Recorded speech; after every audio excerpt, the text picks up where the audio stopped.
We're joined now by Adam Liu Yao, who's assistant professor at the Lee Kuan Yew School of Public Policy at the National University of Singapore. Professor Liu, thank you very much for joining us. Good morning. So we know that injecting confidence in the Chinese economy is going to be a key goal at the plenum. But many analysts say this is not going to be a big bang, despite all the challenges. I mean, why not? Why aren't they going forward in a big way?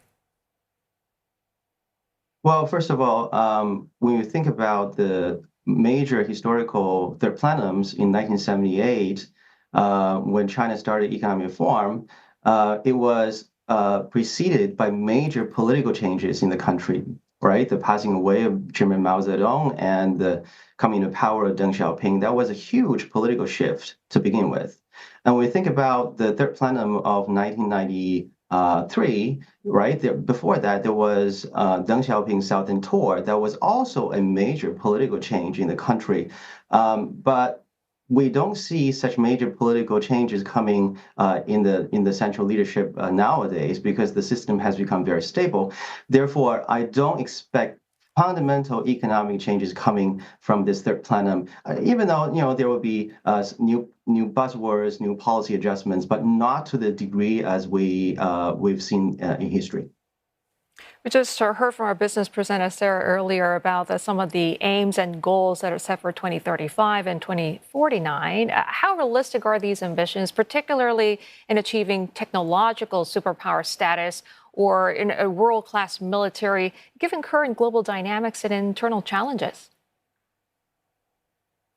Well, I think President Xi, first of all, I think the emphasis on science and technology is going to be at the very center of this third plenum because it serves two purposes. One is that President Xi has been very concerned with China's being constrained by Western powers in terms of high tech. In his own words, China still has bottlenecks, all right, in terms of chips, advanced materials, machine tools, and so on and so forth. All of these are so important for China's military modernization as well, because the PLA will be celebrating its 100-year anniversary in 2027. So no one can know what's going to happen in the future, but I think President Xi is very determined to do this, not just for the purpose of reducing dependency on the West, but also for stimulating domestic market economy, because to use his words, this whole idea of new quality productive forces is going to be innovation-driven growth model at the heart of which is science and technology development. And do remember, for the historical third plenum in 1978, that plenum was also preceded by a national conference on science. So we do see some historical parallels there. But back then, it was more about rehabilitating scientists who were purged during the Cultural Revolution. But for both historical third plenum and this particular one, science plays a very important role. Professor Liu, you mentioned the domestic economy. So I just want to go back to the time, 2013, when Xi Jinping first became president. Policymakers pledging then to reduce reliance on debt-fueled investment projects and exports, and said they would promote growth by stimulating household spending. Now, could there be a renewed effort this time around, or is there a change in focus now? I think the major issue at the moment, so people talk about shifting away from investment-driven growth model to a consumption-driven growth model. It's actually very hard to do, even though I think the government is trying very hard, because over the past 20 years, local governments have relied very, very heavily on debt-fueled investment growth model, for which land financing is a central part.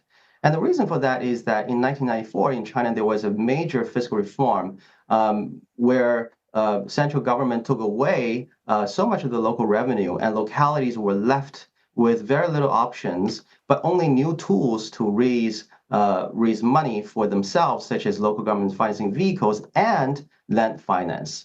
So land finance accounts for a huge chunk of local government revenue nowadays. And in particular, local governments in China shoulder more fiscal responsibilities than any local governments around the world. So basically, in order to shift gear in terms of growth model, you have to allow local governments to have more control over physical resources. I think that's really step one before we talk about, changing growth model.